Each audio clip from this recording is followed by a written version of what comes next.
നമസ്തേ. അടുക്കും തോറും അകലുന്ന ഒരു മരീചികയാണ് പണം എന്ന് പല ആളുകളും പറയുന്നത് നമ്മൾ കേട്ടിട്ടുണ്ടായിരിക്കും. അതുപോലെ തന്നെ പണത്തിനെക്കുറിച്ച് മറ്റൊരു രീതിയിൽ നമുക്ക് വർണ്ണിക്കാനായിട്ട് സാധിക്കുന്നത് അതൊരു തിരമാല പോലെയാണ്. ആളുകൾ നമ്മളോട് പറയുന്നത് ശ്രദ്ധിച്ചിട്ടുണ്ടായിരിക്കും. പണം വരുന്ന സമയത്ത് പണം വന്നുകൊണ്ടേയിരിക്കുന്നു, എന്നാൽ പണം വരാത്ത സമയത്ത് അത് നിന്നു പോവുകയാണ്. എൻ്റെ ജീവിതത്തിൽ എനിക്ക് പരിചയമുള്ള ഒരുപാട് സുഹൃത്തുക്കളുണ്ട്. അതിൽ ഫിനാൻഷ്യലിയും ജീവിതത്തിന്റെ പല മേഖലകളിൽ നിന്ന് പ്രതിസന്ധിയിൽ നിൽക്കുന്ന ഒരു സുഹൃത്ത്, അവനെ വിളിക്കുകയും സംസാരിക്കുകയും ചെയ്യുന്ന സമയത്ത് അവൻ പറയുന്ന ഒരു കാര്യം, ഇപ്പോൾ എൻ്റെ കയ്യിൽ ഒന്നുമില്ല, എങ്ങനെ മുന്നോട്ട് പോകണം എന്നും അറിയില്ല, പക്ഷേ അത് ശരിയാകും. He know the truth. അവൻ ആ സത്യം റിയലൈസ് ചെയ്തിട്ടുണ്ട്. പണം എന്ന് പറയുന്നത് ഒരു തിരമാല പോലെ, അത് ഒരു സമയത്തില്ലെങ്കിലും പിന്നീട് അത് തിരിച്ചു വരും എന്നുള്ളത്. പല ആളുകളും പറയാറുണ്ട്, നമ്മുടെ നാട്ടിൽ വരുന്ന അതിഥി തൊഴിലാളികൾ എത്രമാത്രം പണിയെടുത്ത് അവർ ഒരുപാട് പണം സമ്പാദിക്കുകയും ബാങ്കിൽ ഇടാൻ വരുന്നത് അവരാണ്, നമ്മൾ ബാങ്കിൽ നിന്ന് എന്തെങ്കിലും കിട്ടുമെങ്കിൽ അത് എടുക്കാനാണ് വരുന്നത് എന്നുള്ള രീതിയിലൊക്കെ പറയുന്നത് കേട്ടിട്ടുണ്ട്. പ്രവാസികളായിട്ട് പോകുന്ന ആളുകൾ പെട്ടെന്ന് പണം ഉണ്ടാക്കുന്നു. വിദേശത്ത് ജോലി ചെയ്യാൻ പോകുന്ന ആളുകൾ യൂറോപ്യൻ കൺട്രീസിലായാലും ഗൾഫ് കൺട്രീസിലായാലും ഒരുപാട് ധനം സമ്പാദിച്ചു കൊണ്ടുവരുന്നു. കാരണം അവർക്ക് കൃത്യമായിട്ടുള്ള ഒരു ഗൈഡൻസ് കിട്ടുകയാണ്, എങ്ങനെയാണ് പണം ഉണ്ടാക്കാനായിട്ട് പ്രവർത്തിക്കേണ്ടത് എന്നുള്ളത്. അത്തരത്തിലുള്ള ഫിനാൻഷ്യൽ അല്ലെങ്കിൽ ഈ സമ്പത്ത്, പണത്തിന്റെ കൺവേർഷനൊക്കെ വരുന്ന സമയത്ത് അവർക്ക് അതിൽ നിന്ന് കൂടുതൽ ഏണിങ്സ് കിട്ടുന്നു എന്നുള്ളതിനപ്പുറത്തേക്ക് അവർ വർക്ക് ചെയ്യുന്നതായിട്ടുള്ള മൾട്ടിനാഷണൽ കമ്പനികളിലും അല്ലെങ്കിൽ ഡെവലപ്ഡ് ആയിട്ടുള്ള കൺട്രീസിലെ ആ അറ്റ്മോസ്ഫിയർ ഒക്കെ പരിശോധിച്ചു കഴിഞ്ഞാൽ നമുക്ക് മനസ്സിലാകും, ഈ പണം അവർക്ക് വരുന്നുണ്ടെങ്കിൽ അവർ അതിനനുസരിച്ച് പണിയെടുക്കുന്നുണ്ട്, അതിനുള്ള ഒരു ഫ്രെയിം വർക്ക് അവർക്ക് കിട്ടിയിട്ടുണ്ട് എന്നുള്ളത് നമുക്ക് മനസ്സിലാക്കാനായിട്ട് സാധിക്കും. ഇത്തരത്തിൽ പണത്തിനെ സംബന്ധിച്ചിടത്തോളം സ്പിരിച്വൽ പെർസ്പെക്റ്റീവിൽ നമ്മൾ നോക്കുന്ന സമയത്ത് അത്ഭുതകരമായിട്ടുള്ള കുറെ കാര്യങ്ങൾ ഞാൻ മുൻപുള്ള വീഡിയോകളിൽ വിശദീകരിച്ചിട്ടുണ്ട്. അതിലേക്കുള്ള ഒരു അപ്ഡേഷൻ അല്ലെങ്കിൽ ആഡഡ് ആയിട്ടുള്ള കുറച്ച് ഇൻഫർമേഷൻ വളരെ ഇമ്പോർട്ടന്റ് ആയിട്ട്, എങ്ങനെയാണ് ഒരു മന്ത്രവാദിയെ പോലെ പണത്തിനെ നിങ്ങളുടെ അടുത്തേക്ക് ആകർഷിച്ചു കൊണ്ടുവരാനായിട്ട് സാധിക്കുന്നത്. പണം ഉണ്ടാക്കുന്നതിനെ സംബന്ധിച്ചിടത്തോളം അതിൽ 20% അധ്വാനം ഉണ്ടെങ്കിൽ അതിൽ 80% ട്രിക്സ് ആൻഡ് ടാക്ടിക്സ് ആണ്. എങ്ങനെയാണ് മറ്റുള്ള മേഖലകളെ ബാധിക്കാതെ, മറ്റുള്ളവരെ ചൂഷണം ചെയ്യുന്ന വിധത്തിലല്ലാതെ നേരായ മാർഗത്തിൽ പണം ഉണ്ടാക്കുക എന്നുള്ളത് ചിന്തിച്ചു കഴിഞ്ഞാൽ അതിന്റെ രഹസ്യങ്ങൾ ഓരോന്നുമാണ് ഈ വീഡിയോയിൽ വെളിപ്പെടുത്തിക്കൊണ്ടിരിക്കുന്നത്. ഒന്നാമതായിട്ടുള്ള കാര്യം എന്ന് പറയുന്നത്, നമ്മൾ വിമർശിക്കുന്ന അല്ലെങ്കിൽ നമുക്ക് സ്നേഹിക്കാനായിട്ട് കഴിയാത്ത ഒരു സംഗതി നമ്മുടെ അടുത്തേക്ക് വരുമോ? ഇപ്പൊ ഉദാഹരണമായിട്ട്, നിങ്ങൾക്ക് ആഡംബര കാറുകൾ എന്ന് പറയുന്ന ആ ഒരു കൺസെപ്റ്റിനോട് നിങ്ങൾക്ക് വിമർശനമാണ് എന്ന് വിചാരിക്കുക. അല്ലെങ്കിൽ ഒരാൾക്ക് അത്തരത്തിലുള്ള കാര്യങ്ങളെ തീരെ താല്പര്യമില്ല. അത്തരത്തിലുള്ള സംഗതികൾ അയാൾ അച്ചീവ് ചെയ്യാനുള്ള സാധ്യത വളരെ കുറവാണ്. അയാൾക്ക് മറ്റു മേഖലകളിലാണ് താല്പര്യം, ആ കാര്യങ്ങൾ അയാളിലേക്ക് വരാനുള്ള സാധ്യതയുണ്ട്. എന്തിനോടാണോ കൂടുതൽ എക്സ്പോസ് ചെയ്യുന്നത്, എന്തിനെയാണോ സ്നേഹിക്കുന്നത്, അത് നമ്മളിലേക്ക് കടന്നു വരുമെന്നുള്ളതാണ്. അപ്പൊ പണത്തിനെ സ്നേഹിക്കുക എന്ന് പറയുന്ന സമയത്ത് പല ആളുകൾക്കും ഇതുവരെ ഉണ്ടായ ഞാൻ കേട്ട പഠിപ്പിക്കലുകളൊന്നും ഇങ്ങനെ അല്ലല്ലോ എന്നുള്ള ചിന്തയൊക്കെ ചിലപ്പോൾ വന്നേക്കാം. ഈ സ്നേഹിക്കുക എന്നുള്ളത് കൊണ്ട് ഉദ്ദേശിക്കുന്നത് പണം എന്നുള്ളത് മാറ്റി നിങ്ങൾ സമൃദ്ധിയെ സ്നേഹിക്കുക എന്നുള്ള രീതിയിലേക്ക് ഒന്ന് ചിന്തിച്ചു നോക്കുക. ദാരിദ്ര്യം എന്ന് പറയുന്ന അവസ്ഥയുടെ മഹത്വത്തിനേക്കാൾ അപ്പുറത്ത് സമൃദ്ധിക്കാണ് മഹത്വമുള്ളത് എന്നുള്ളത് നമ്മൾ മനസ്സിലാക്കുന്ന ഈ ഒരു മൈൻഡ് സെറ്റ് നമ്മൾ എപ്പോഴാണോ അപ്ഗ്രേഡ് ചെയ്യുന്നത്, ആ സമയത്ത് പണത്തിന്റെ തിരമാലകൾ വീണ്ടും നമ്മുടെ അടുത്തേക്ക് വരാനായിട്ട് ആരംഭിക്കും എന്നുള്ളതാണ്.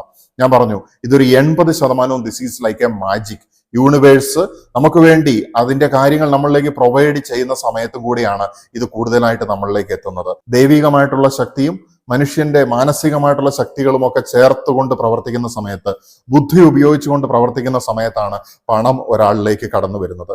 മൾട്ടിപ്പിൾ സോഴ്സസ് ഓഫ് ഇൻകം ഉണ്ടാകേണ്ടതിന്റെ ആവശ്യകതയെക്കുറിച്ചൊക്കെ മുൻപുള്ള വീഡിയോകളിൽ വിശദീകരിച്ചിട്ടുണ്ട്. അപ്പൊ ഒന്നാമതായിട്ട് നമ്മൾ ഇവിടെ മനസ്സിലാക്കുന്ന സത്യം എന്ന് പറയുന്നത്, പണം എന്ന് പറയുന്നത് വെറുക്കേണ്ട അല്ലെങ്കിൽ ഭയക്കേണ്ട ഒരു സംഗതിയല്ല. പണം ഉണ്ടാക്കുന്ന ആളുകളെല്ലാം തെറ്റായ മാർഗത്തിൽ കൂടെ അല്ല പണം ഉണ്ടാക്കുന്നത് എന്നുള്ളത് മനസ്സിലാക്കേണ്ടിയിരിക്കുന്നു.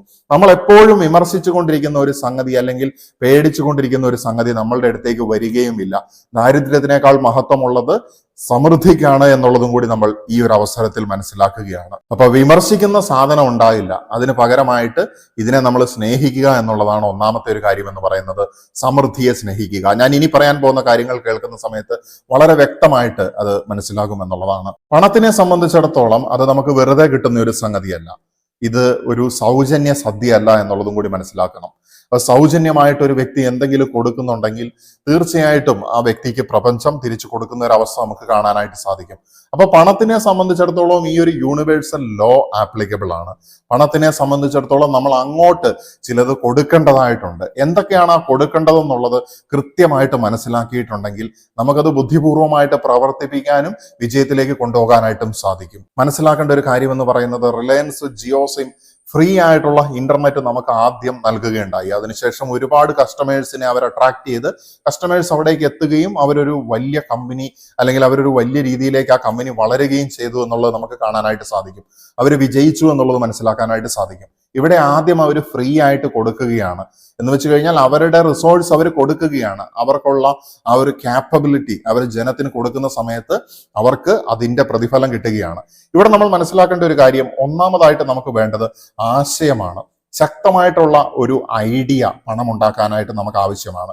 ഈ ഐഡിയ എന്ന് പറയുന്നത് പല രീതിയിലുള്ള ആശയങ്ങൾ ജീവിതത്തിന്റെ പല കാലഘട്ടങ്ങളിൽ നമ്മുടെ ഉള്ളിലൂടെ മിന്നി മറഞ്ഞു പോയിട്ടുണ്ടാവും. പക്ഷെ പലപ്പോഴും പുറത്തുള്ള ആൾക്കാരോട് ഡിസ്കസ് ചെയ്യുന്ന സമയത്ത് നിങ്ങളുടെ മനസ്സിന്റെ ഉള്ളിൽ ആ ആശയത്തിന് എത്രമാത്രം വ്യക്തതയാണോ ഉള്ളത് അത്രയും വ്യക്തത ഈ പുറത്തുള്ള ആളുകളുടെ മനസ്സിലില്ല, അല്ലെങ്കിൽ അത് അവർക്ക് ഗ്രഹിക്കാനായിട്ട് പറ്റുന്നില്ല എന്നുള്ളത് കൊണ്ട് തന്നെ അതൊക്കെ നഷ്ടമായിരിക്കും, നടക്കാൻ പോകുന്നില്ല, അതൊരു ഉട്ടോപ്യൻ സങ്കല്പമാണ്, അല്ലെങ്കിൽ നിന്നെ കൊണ്ട് അതിനൊന്നും സാധിക്കില്ല, ഇങ്ങനെയൊക്കെയുള്ള വാക്കുകളാണ് നമ്മൾ സാധാരണ രീതിയിൽ കേട്ടുകൊണ്ടിരിക്കുന്നത്. പക്ഷെ ഈ ആശയം, പല ആശയങ്ങൾ വരുന്ന സമയത്ത് ഓരോന്നും വേറൊരാളുടെ വാലിഡേഷൻ ഇല്ലാതെ തന്നെ നമുക്ക് ടെസ്റ്റ് ചെയ്ത് നോക്കുക എന്നുള്ളതാണ് ഒന്നാമത്തെ കടമ്പ, അല്ലെങ്കിൽ ഒന്നാമത്തെ സ്റ്റെപ്പ് എന്ന് പറയുന്നത്. ഇതിനെ ഒരു കടമ്പയായിട്ടല്ല കാണേണ്ടത്, ഒരു സ്പോർട്സ്മാൻ സ്പിരിറ്റോട് കൂടി കയ്യിലുള്ള ആശയങ്ങളെ അപ്ലൈ ചെയ്ത് നോക്കുക.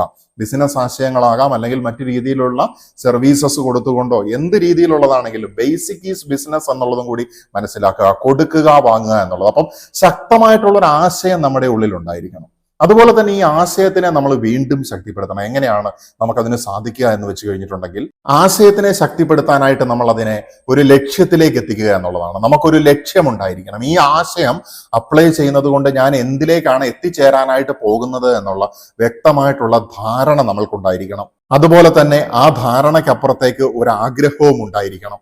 അപ്പൊ ആശയം പ്ലസ് ലക്ഷ്യം പ്ലസ് ആഗ്രഹം, ഈ മൂന്ന് സംഗതികൾ ചേരുന്ന സമയത്ത് പണത്തിന്റെ അടിസ്ഥാന ഫോർമുല അവിടെ രൂപപ്പെടുകയാണ്. ഇവിടെ എക്സ്റ്റേണൽ വാലിഡേഷനുകൾക്ക് അപ്പുറത്തേക്ക് ആശയവും ലക്ഷ്യവും ആഗ്രഹവും തമ്മിൽ കേന്ദ്രീകരിച്ച്, അല്ലെങ്കിൽ മനസ്സിനെ ഈ സംഗതികളിലേക്ക് കേന്ദ്രീകരിപ്പിച്ചുകൊണ്ട് പ്രവർത്തിപ്പിക്കാനായിട്ട് സാധിക്കുന്ന സമയത്താണ് നമ്മൾ ഈ പറയുന്ന പണം ഉണ്ടാക്കുന്നതിന്റെ ട്രയൽ തുടങ്ങുന്നത്. അപ്പൊ ട്രയൽ ചെയ്യുന്ന സമയത്ത് ചിലപ്പോൾ നമ്മുടെ ആശയവും ആഗ്രഹവും തമ്മിൽ മാച്ച് ഉണ്ടായിരിക്കില്ല, അല്ലെങ്കിൽ ലക്ഷ്യവും ആഗ്രഹവും തമ്മിൽ ചിലപ്പോൾ മാച്ചിങ് ഉണ്ടായിരിക്കില്ല.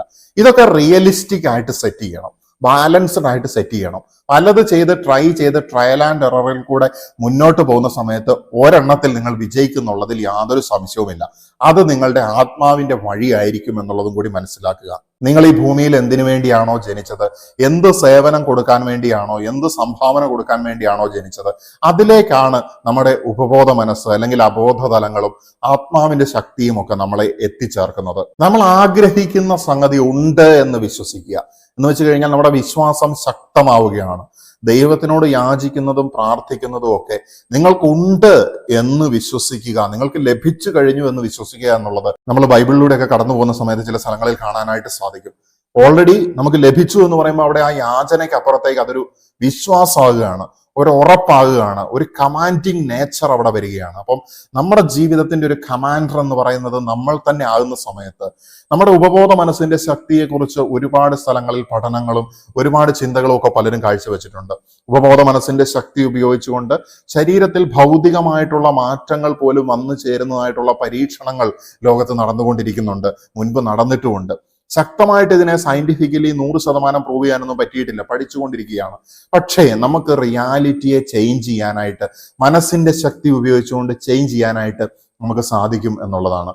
നമ്മുടെ മനസ്സ് എന്ന് പറയുന്നത് അതൊരു യാഥാർത്ഥ്യമാണ് എന്ന് മനസ്സിലാക്കുന്ന സമയത്ത് ആത്മാവിന്റെ ശക്തി, ചിന്തയുടെ ശക്തി, ഇതൊക്കെ റിയാലിറ്റിയുടെ തന്നെ മറ്റൊരു തലമാണ്, ഇതൊക്കെ യാഥാർത്ഥ്യമാണെന്ന് മനസ്സിലാക്കുന്ന സമയത്ത് ഭൗതിക ലോകവും ആത്മീയ തലങ്ങളും തമ്മിലുള്ള ആ ഒരു അതിർവരമ്പുകൾ മാറുകയും നിങ്ങൾ ഒരു മജീഷ്യനെ പോലെ, നേരത്തെ പറഞ്ഞ ഒരു മന്ത്രവാദിയെ പോലെ നിങ്ങൾക്ക് പണത്തിനെ ആകർഷിച്ചെടുക്കാനായിട്ടും സാധിക്കും. അതിനാൽ ആഗ്രഹിക്കുന്നതുണ്ട് എന്ന് വിശ്വസിക്കുക എന്നുള്ളതാണ്. ആ സമയത്ത് പ്രപഞ്ചത്തിന്, അല്ലെങ്കിൽ നമ്മുടെ മനസ്സ് ഓട്ടോമാറ്റിക്കലി ആ സംഗതിയെ നമ്മളിലേക്ക് അട്രാക്ട് ചെയ്യും. നമ്മുടെ പ്രവർത്തികൾ, നമ്മുടെ ചിന്തകൾ ഓരോന്നും അതിലേക്ക് അടുക്കുന്ന രീതിയിൽ നമ്മുടെ ശരീരത്തിനെ അത് നടത്തിക്കൊണ്ടുപോകും, അല്ലെങ്കിൽ നമ്മുടെ ആത്മാവ് നമ്മുടെ ശരീരത്തിനെ അതിലേക്ക് നയിക്കും എന്നുള്ളത് നമുക്കിവിടെ പറയാനായിട്ട് സാധിക്കും. അടുത്ത കാര്യം എന്ന് പറയുന്നത്, ഞാൻ ആരംഭത്തിൽ പറഞ്ഞു, പണത്തിനെ സ്നേഹിക്കുന്നത്. എനിക്ക് പണം ഇഷ്ടമാണ് എന്നുള്ളത് നമ്മളുടെ മനസ്സിനോട് പറഞ്ഞു കൊടുക്കുക. എനിക്ക് പണം ലഭിക്കുന്ന സമയത്ത്, അല്ലെങ്കിൽ പണം ഉണ്ടാകുന്ന സമയത്ത്, ഞാൻ ഉണ്ടാക്കിയെടുക്കുന്ന സമയത്ത് ഞാൻ പണത്തിനെ ക്രിയേറ്റീവായിട്ട് അല്ലെങ്കിൽ ക്രിയാത്മകമായിട്ട്, അതുപോലെ തന്നെ സാമർഥ്യത്തോടു കൂടി, അതുപോലെ തന്നെ നന്മയ്ക്കായിട്ട്, ആത്യന്തികമായിട്ട് മറ്റുള്ളവരുടെയും എന്റെയും ചുറ്റിനുള്ളവരുടെയും ഒക്കെ നന്മയ്ക്കായിട്ട് വിനിയോഗിക്കും എന്നുള്ള രീതിയിൽ പറഞ്ഞു പഠിപ്പിക്കുന്ന സമയത്ത് പണത്തിന്റെ ശക്തിയും സാധ്യതകളും പണത്തിനോടുള്ള ഭയവും നമുക്ക് മാറിക്കിട്ടുകയാണ്. അപ്പൊ ഈ സമയത്ത് നമ്മൾ ഫോളോ ചെയ്യുന്നത് പണം എന്ന് പറയുന്ന ആ ഒരു പേപ്പറിനെയോ ആ ഒരു നാണയങ്ങളെയോ മാത്രമല്ല, അതിനപ്പുറത്തേക്ക് സമൃദ്ധിയുടെ എലമെന്റ്സ് ആണ് നമുക്കിവിടെ കാണാനായിട്ട് സാധിക്കുന്നത്. നന്മയുടെ എലമെന്റ്സ് ആണ് നമുക്കിവിടെ കാണാനായിട്ട് സാധിക്കുന്നത്. ഞാൻ ഈ പറഞ്ഞിട്ടുള്ള ക്രിയേറ്റീവ് ആയിട്ടുള്ള അല്ലെങ്കിൽ ക്രിയാത്മകമായിട്ടുള്ള ചെലവ് ചെയ്യുക, പണം ചെലവ് ചെയ്യുക എന്ന് പറയുന്ന സമയത്ത് അത് അവിടെയും വീണ്ടും ഒരു ഫർദർ ക്രിയേഷൻ നടക്കുകയാണ്. ആ പണം വർദ്ധിക്കുകയാണ്, മറ്റുള്ളവർക്ക് അതുകൊണ്ട് ഗുണമുണ്ടാവുകയാണ്, വെൽത്ത് വർദ്ധിക്കുകയാണ്, സമൃദ്ധി വർദ്ധിക്കുകയാണ്. അത് നന്മയ്ക്കായിട്ട് സാമർഥ്യത്തോടു കൂടി വിനിയോഗിക്കുന്ന സമയത്ത് വിജയത്തിൽ നിന്ന് അടുത്ത പടിയിലേക്ക് കയറാനായിട്ട് ഈ വ്യക്തി ശക്തിപ്പെടുന്നതും നമുക്ക് കാണാനായിട്ട് സാധിക്കും. അപ്പൊ നമുക്ക് ഈ പറയുന്ന കാര്യം ശരിയാണെന്ന് മനസ്സിലാകും. പണത്തിനെ പിന്തുടരുന്നില്ല, നമ്മൾ സമൃദ്ധിയെയാണ് പിന്തുടരുന്നത്. അതുപോലെ തന്നെ ദാരിദ്ര്യത്തിന്റെ മഹത്വത്തിനപ്പുറത്തേക്ക് സമൃദ്ധിയാണ് ശ്രേഷ്ഠമായിട്ടുള്ള കാര്യമെന്ന് നമ്മൾ മനസ്സിലാക്കുകയാണ്. ഈ സമൃദ്ധി എന്ന് പറയുന്നത് ഭൂമിയിലെ ഓരോ ജീവജാലങ്ങളുടെയും അവകാശമാണ്. നമ്മുടെ നാട്ടില് ഇന്നൊരു സുഹൃത്തുമായിട്ട് സംസാരിക്കുന്ന സമയത്ത് പറയുകയുണ്ടായി, നാട്ടിൽ സാമ്പത്തിക മാന്ദ്യമുണ്ട്, ആളുകളുടെ അടുത്തൊക്കെ പണം വളരെ കുറവാണ്, അതുകൊണ്ട് ബിസിനസ് ഒന്നും നല്ല രീതിയിൽ നടക്കുന്നില്ല, വളരെ ഡള്ളാണ് എന്നുള്ള രീതിയിൽ. ആ സമയത്ത് ഞാൻ അദ്ദേഹത്തിനെ തിരുത്തി, നമ്മുടെ നാട്ടിൽ സമൃദ്ധിക്ക് ഒരു കുറവുമില്ല. നമ്മുടെ ഭാരതം എന്ന് പറയുന്നത് വളരെ ശ്രേഷ്ഠമായിട്ടുള്ള റിച്ച് ആയിട്ടുള്ള ഒരു സാമ്പത്തിക ശക്തി തന്നെയാണ്. പണ്ട് കാലത്ത് നോക്കിക്കഴിഞ്ഞാൽ എത്രമാത്രം സ്വർണങ്ങളും നിധിശേഖരങ്ങളും കൊട്ടാരങ്ങളും രത്നങ്ങളും മഹത് വ്യക്തിത്വങ്ങളും മഹർഷിമാരും മഹാഗ്രന്ഥങ്ങളും മഹത്തായിട്ടുള്ള സംസ്കാരങ്ങളും ഉള്ള ഭാരതം എങ്ങനെയാണ് മാന്ദ്യത്തിലാണ് എന്ന് പറയാനായിട്ട് സാധിക്കുക? പക്ഷെ ഇവിടെ നടന്നത് എന്താണ്? പണത്തിന്റെ ധ്രുവീകരണമാണ് നടന്നത്. എന്ന് വെച്ച് കഴിഞ്ഞാൽ ഉള്ളവന്റെ അടുത്തേക്ക് തന്നെ വീണ്ടും ഇത് എത്തപ്പെടുന്നതായിട്ടുള്ള ഒരു അവസ്ഥ അവന്റെ കഴിവ് കൊണ്ടും അല്ലെങ്കിൽ നമ്മുടെ സിസ്റ്റത്തിന്റെ പരാജയം കൊണ്ടും അങ്ങനെ സംഭവിച്ചു. സസ്റ്റൈനബിൾ ആയിട്ട് എല്ലാവർക്കും കിട്ടുന്ന ഒരവസ്ഥ, ഒരു സോഷ്യലിസം അവിടെ സാധ്യമായിട്ടില്ല എന്നുള്ളത് കൂടി നമ്മൾ മനസ്സിലാക്കുകയാണ്. അപ്പൊ ഈ ധ്രുവീകരിക്കപ്പെട്ട അവസ്ഥ എന്ന് പറയുന്നത് ഡീസെൻട്രലൈസേഷനിലേക്ക് വരണമെങ്കിൽ ഈ പറയുന്ന ഞാൻ ദരിദ്രനാണ് എന്ന് ഞാൻ എന്നും വിശ്വസിച്ചുകൊണ്ടിരിക്കുന്ന ഈ വ്യക്തി എഴുന്നേൽക്കേണ്ടിയിരിക്കുന്നു. മെറിറ്റിൽ വന്നവനാണ് എന്ന് പറയുന്നത് പോലെ അധ്വാനിച്ചുകൊണ്ട് ഓരോ തന്ത്രങ്ങൾ മെനഞ്ഞുകൊണ്ട് വിജയകരമായിട്ട് മുന്നോട്ട് പോകേണ്ടിയിരിക്കുന്നു. മറ്റുള്ളവരെ ചൂഷണം ചെയ്തിട്ട് പണം ഉണ്ടാക്കുന്ന ആളുകളെ സംബന്ധിച്ചിടത്തോളം അവരുടെ ഫെയിം മങ്ങിപ്പോകുന്നത് നിങ്ങൾക്ക് കാണാനായിട്ട് സാധിക്കും. വൻമരങ്ങളെ പോലെ അവർ ചിലപ്പോൾ ഏത് സമയത്ത് വേണമെങ്കിലും നിലം പതിക്കാനുള്ള സാധ്യതയുമുണ്ട്. ആത്മീയമായിട്ടുള്ള യാത്രയിൽ അവരുടെ ആത്മാവിന് വളർച്ച ഉണ്ടാകാതിരിക്കും.